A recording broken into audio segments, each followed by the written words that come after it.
أما بعد أعوذ بالله من الشيطان الرجيم بسم الله الرحمن الرحيم ذلك بأن الله لم يكن مغيرا نعمة أنعمها على قوم حتى يغيروا ما بأنفسهم صدق الله العظيم۔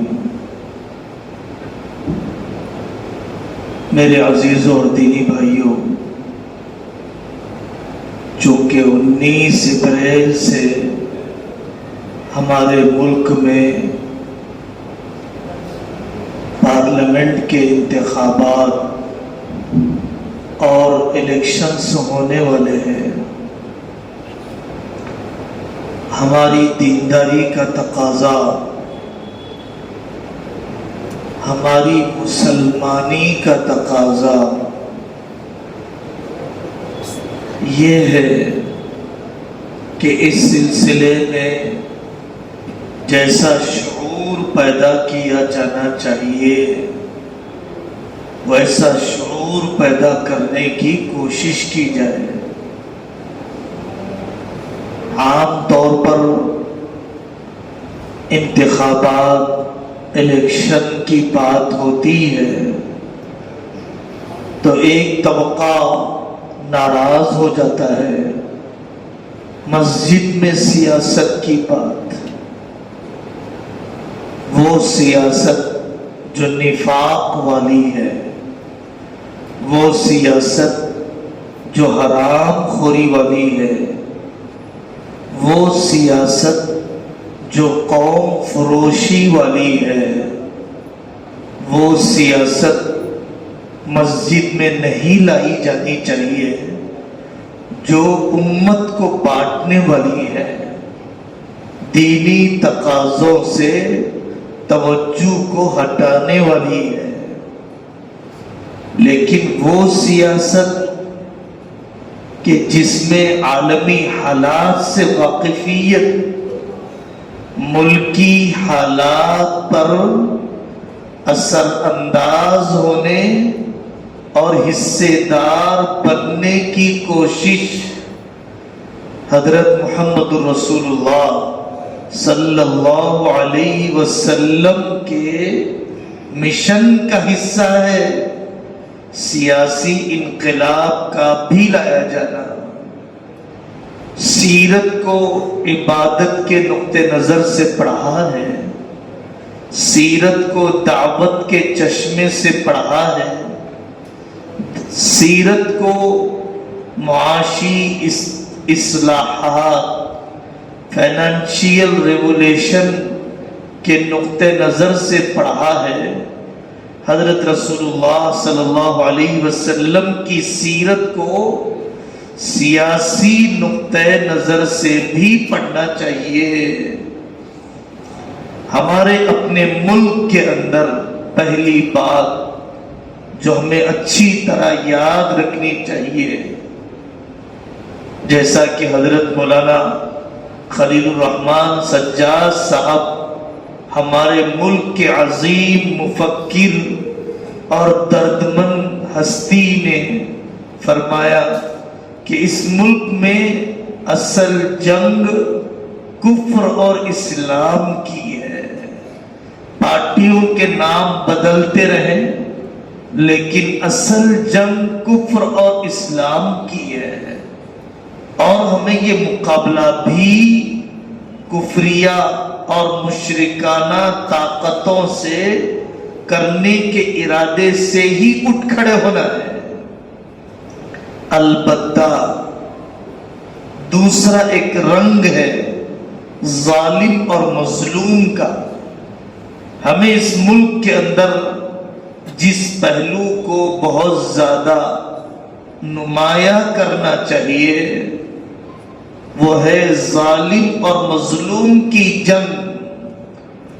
ایک فرقہ پرست طبقہ، فیشزم کی طرف جانے والے لوگ، وہ یہ چاہتے ہیں 2%، 1.5% منووادی نظریہ رکھنے والے اقتدار ہر حال میں ہمارے پاس ہی رہیں، باقی دوسری قومیں نیچی نچلی چھوٹی ملازمتوں پر ہی رہے۔ وہ سازشیں جو 70 سال سے چلتی رہی، انہوں نے اپنی محنتوں کا پھل گزشتہ 12 سال کے اندر دیکھ لیا۔ ہمیں یہ پس منظر اور بیک گراؤنڈ اچھی طرح سمجھنا چاہیے کہ کم سمجھی کی وجہ سے ہم نے ایسے عناصر کی کوششوں کو 100% نظر انداز کر دیا، جو سیکولر سمجھی جانے والی پارٹیاں ہیں، جو دستوری اقدار، جو یہاں کے آئین کے ویلیوز کو سنبھالنے والی کچھ شخصیتیں ہیں، انہوں نے جیسے ایسے عناصر کی نگرانی ہونی چاہیے تھی، محاسبہ ہونا چاہیے تھا، مقابلہ ہونا چاہیے تھا، ویسا مقابلہ نہیں کیا گیا۔ ہمیں یہ بات مان لینا چاہیے کہ سیکولر اپنے آپ کو کہنے والی پارٹیوں اور تنظیموں نے یا تو اپنے اصول سے انحراف اختیار کیا، یا تو اپنے اصول کے بارے میں کمزوری اور اضمحلال کا ثبوت دیا۔ بابری مسجد کی شہادت کا واقعہ، ملک میں ہونے والے سینکڑوں کے فسادات، دوسری قوموں کے ساتھ سوتیلا پن اور ایسے شریر قسم کے عناصر کو کھل کر جینے کا موقع دے دیا گیا، تو ظاہر ہے کہ یہ سیکولر کہلائے جانے والے لوگوں کا جرم ہے کہ انہوں نے ایسے فیشزم کی طرف ملک کے دھکیلنے والوں کو کیوں برداشت کیا۔ ہماری جو ملی تنظیمیں ہیں اور ہماری جو سیاسی تنظیمیں ہیں، قوم کے لیے کام کرنے والی، ہمیں ان کا شکر گزار رہنا چاہیے۔ ہم ان کی محنتوں کو جو بھی ہوئی قدر کی نگاہوں سے دیکھتے ہیں، لیکن اس سیاسی میدان کے لیے بے لوث، باشعور، مخلص جیسے افراد کا، تھنک ٹینک کا، نظریہ ساز لوگوں کا ہونا ضروری ہے، جیسے مدرسوں کا ہونا ضروری ہے، جیسے مکاتب کا ہونا ضروری ہے، جیسے بیت المال کا ہونا ضروری ہے، جیسے دارالقضاء کا ہونا ضروری ہے، جیسے نوجوانوں کے جیلوں سے رہا دلانے والے، قانونی انصاف دلانے والی تنظیموں کا ہونا ضروری ہے، ویسے سیاسی میدان میں شعور پیدا کرنے والے افراد اور جماعتوں کا بھی ہونا ضروری ہے۔ دوسری بات جو اس موقع پر عرض کرنا ہے، ہمیں اس ملک کے اندر برادران وطن کے ساتھ اور دوسری رہنے والی قوموں اور مذاہب کے ساتھ اتحاد پیدا کرنا چاہیے، شانہ بشانہ رہنا چاہیے۔ اس ملک میں ہو یہ رہا ہے کہ ظالم تو متحد ہے، مظلوم منتشر ہے، ظالم منصوبہ بند طریقے سے چلتے ہیں اور مظلوم ایک دوسرے سے ملاقات بھی نہیں کرتے ہیں۔ S C, S T, Lingayat اور مختلف قسم کی چھوٹی ذات شمار کی جانے والی قومیں اس ملک میں 98% ہے جو اپنے آپ کو ہندو نہیں کہنا چاہتے ہیں، اپنے ہندو نہ ہونے کا قانونی سطح پر مطالبہ کر رہے ہیں، جن کو صرف سیاسی مفادات، سیاسی مصالح کے لیے، پولیٹیکل بینیفٹ کے لیے استعمال کیا جاتا ہے، باقی ان کو برابر کے حقوق یا عزت نہیں دی جاتی ہے، ایسی قوموں کے ساتھ اتحاد حضرت رسول اللہ صلی اللہ علیہ وسلم کے سیرت کے اس پہلو کو جانا چاہیے۔ آپ نے مکہ المکرمہ میں سارے مظلوموں کو ساتھ میں لیا۔ شہر مکہ میں کسی پر بھی زیادتی ہوگی تو سارے ہم قبائل مل کر اس ظالم کا مقابلہ کریں گے۔ اگر مسلمان پر ماب لنچنگ ہوتی ہے تب تو ہم آواز اٹھائیں گے۔ کسی دلت پر پیشاب کیا جاتا ہے، کسی چھوٹی ذات کی خاتون کو ننگا کر کے منی پور میں سڑکوں پر چلایا جاتا ہے، ہم اس کی کسک محسوس نہیں کریں گے، ہم اس پر درد محسوس نہیں کریں گے، ہم اس کے ساتھ اپنائیت کا اظہار نہیں کریں گے، تو ہم نے مکمل انصاف کا مطالبہ نہیں کیا، ہم نے تمام لوگوں کے لیے انصاف کا مطالبہ نہیں کیا، ہم نے سیرت کی پوری ترجمانی ہم نے نہیں کی ہے۔ ہمیں ملی اتحاد، برادران وطن کے ساتھ ہم وطن ہونے کے ناطے، مظلوم ہونے کے ناطے الائنس کرتے ہوئے اپنا نقطہ نظر واضح ہونا چاہیے، اپنی دینی شناخت محفوظ ہونی چاہیے، اپنا دینی امتیاز محفوظ ہونا چاہیے۔ عام طور پر ہم نے عید میلاد کیا، وہ بھی اپنے عید کے موقع پر بلائیں گے۔ آپ نے سویاں کھلا دیا، وہ پرساد آپ کو پیش کریں گے۔ آپ نے مسجد میں ٹوپی پہنا دی، وہ مندر میں آپ سے جھکنے کا مطالبہ کریں گے۔ آپ یگانت اپنائیے، آپ ظلم کے خلاف آواز قانونی دائرے کے اندر رہتے ہوئے پورے جذبات کے ساتھ کیجئے، اٹھائیے، لیکن اپنا دینی امتیاز متاثر ہونے نہ دیجئے، اپنی ریلیجیس ایڈنٹیٹی کو مجروح ہونے نہ دیجئے۔ یہ دوسرا کام ہے، کیونکہ تنے تنہا مسلمان اور تنے تنہا کوئی ایک تنظیم، کوئی ایک سیاسی پارٹی وہ اس ظالم کا مقابلہ نہیں کر سکتی ہے۔ تیسری بات، ہمارے سامنے انتخابی سیاست کی حکمت عملی، اسٹریٹجی ہونی چاہیے۔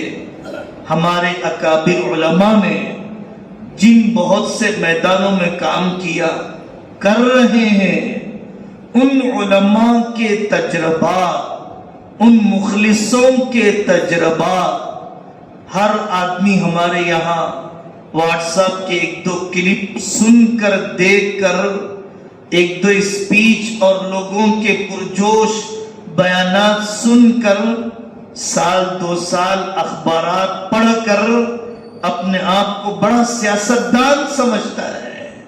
اس نے نہ قرآن کو پڑھا، نہ حدیث کو دیکھا، نہ سیرت کے اوراق پلٹائے، نہ ہی کسی اللہ والے کے تجربے سے اس نے استفادہ کیا۔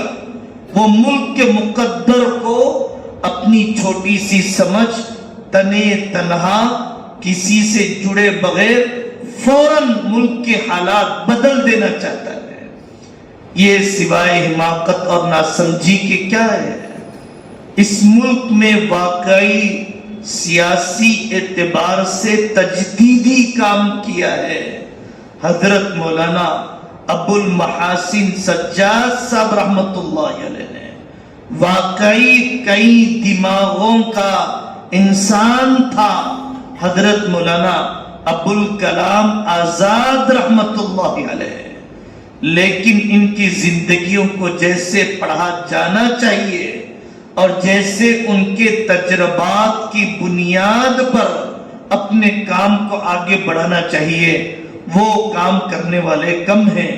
انتخابی سیاسی حکمت عملی سب سے پہلی اپنے بڑوں کے تجربات کو لیجئے، اپنے اکابر علماء پر اعتماد کیجئے، تحفظات سے اوپر اٹھیے، تحفظات سے اوپر اٹھیے۔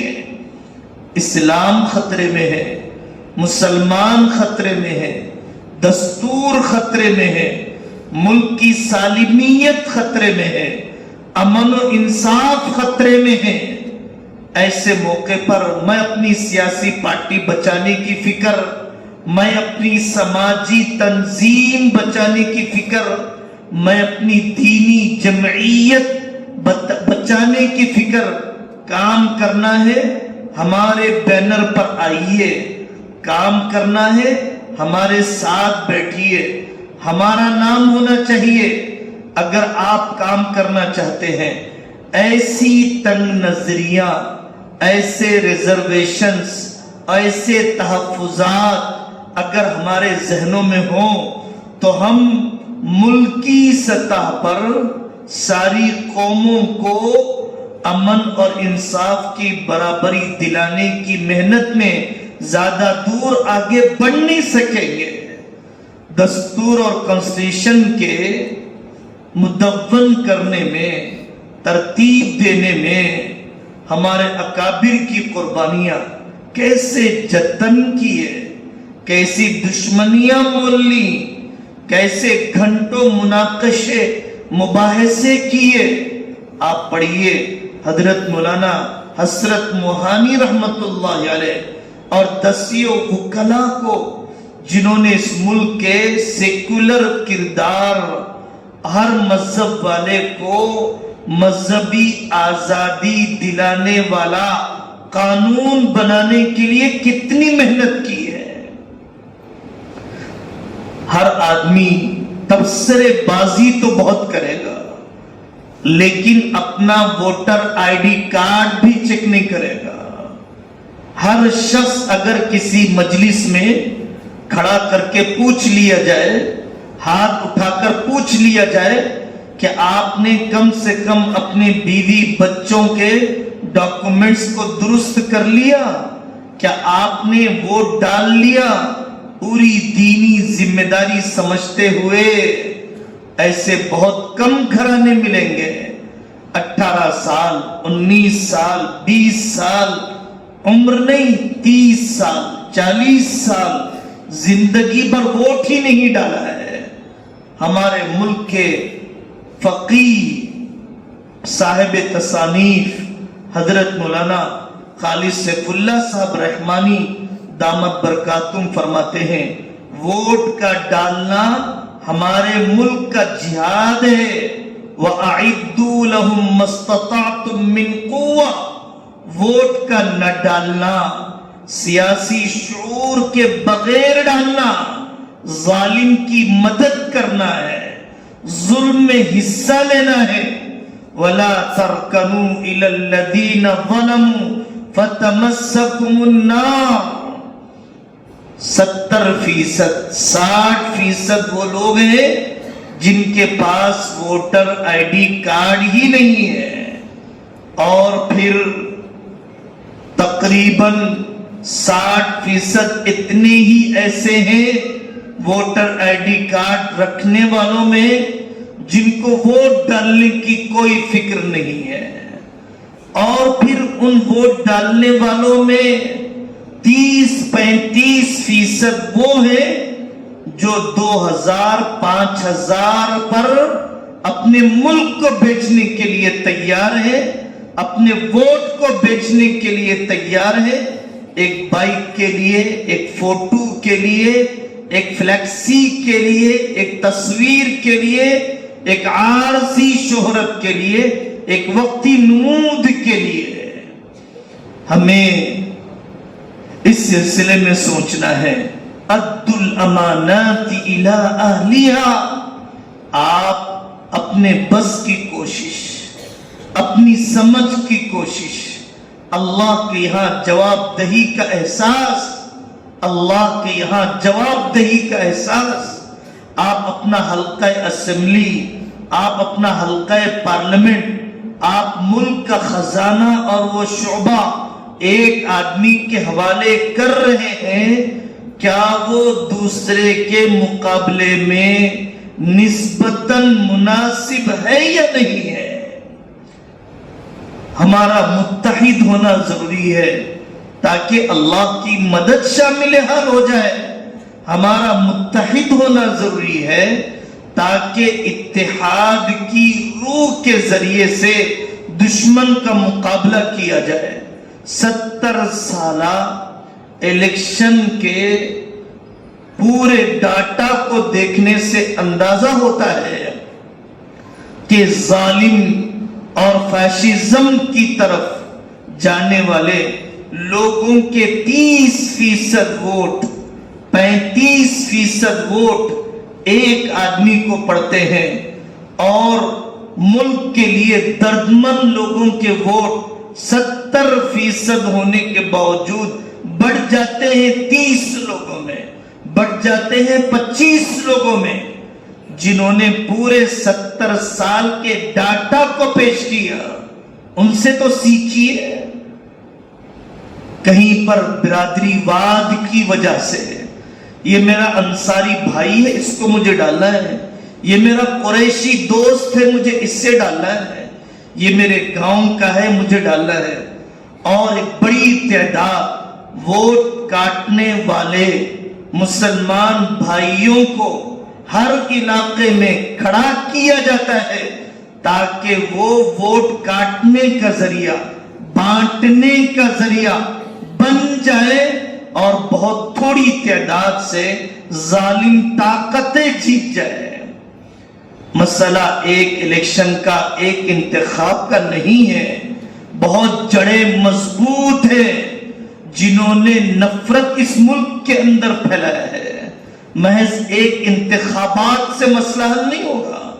بہت طویل عرصے تک قوم کا ایک ایک فرد محنت کرنا پڑے گا، اور واقعی ہفتہ 15 دن کے اندر ابھی حضرت مولانا سجاد صاحب دامت برکاتہم کے پاس حاضری ہوئی. حضرت نے فرمایا کہ گزشتہ ہفتہ 10 دن میں ملک میں جو تبدیلیاں آ رہی ہیں، دوسری قومیں بھی اٹھ کھڑی ہو رہی ہیں. اپوزیشن کے اکاؤنٹس کو سیز کر دیا جانا، ان کے اشتہار کو بھی اخبار میں نہ آنے دیا جانا، بھوک مری کی سطح پوری دنیا کے اندر رپورٹس بدلاتی ہیں کہ ہندوستان میں فاقہ کرنے والے لوگ بڑھ رہے ہیں. کسانوں پر ظلم ہوا، آپ نے دیکھا. پہلوان خواتین کی آواز کو دبایا گیا، آپ نے دیکھا. عدلیہ اور جوڈیشیل سسٹم خاص گروپ کے پریشرائز ہے. 600 وکیلوں نے خط لکھ کر بھیجا. آپ جانتے ہیں کہ مختلف قسم کے دباؤ ان آزاد امیدواروں پر ڈالے جاتے ہیں کہ جو کسی بھی طرح انصاف کی آواز، سالمیت کی آواز، امن کی آواز اٹھانے والے ہیں. تو میرے عزیزوں، بہت تھوڑا وقت رہ گیا ووٹر آئی ڈی کارڈ بنانے کا، بہت کم دن رہ گئے انتخابات کے. جو باتیں کہی گئی، جو کرنے کے کام بتلائے گئے، اپنے اکابر علماء کی رہبری میں، ان کی ہدایات کے مطابق بدگمانی سے اپنے آپ کو بچاتے ہوئے، کردار کشی سے اپنے آپ کو بچاتے ہوئے، اور سالہ سال تک اس میدان میں بھی اپنی دینی ذمہ داری سمجھتے ہوئے کرنے کی اللہ تعالیٰ ہم سب کو توفیق عطا فرمائے. اور آخری بات جو اس وقت کہی جانی چاہیے، رمضان ختم ہو گیا، رحمان ختم نہیں ہو گیا. رمضان ختم ہو گیا، اسلام ختم نہیں ہو گیا. رمضان ختم ہو گیا، شریعت کی پابندی ختم نہیں ہوئی. رمضان ختم ہو گیا، نمازوں کی فرضیت ختم نہیں ہوئی. وہ جملہ دہرانے کو جی چاہتا ہے جو بعض بزرگ فرمایا کرتے تھے، بئس القوم لا یعرفون اللہ الا فی رمضان. کتنے برے لوگ ہیں جو اللہ کو صرف رمضان میں پہچانتے ہیں. کتنے برے لوگ ہیں جو اللہ کو صرف رمضان میں پہچانتے ہیں. عید کا چاند نکلنے تک نہیں، آخری سانس نکلنے تک ہمیں دین و شریعت کا پابند رہنا ہے. اللہ تعالی ہم سب کو استقامت کی دولت عطا فرمائے. وآخر دعوانا ان الحمد للہ رب العالمین.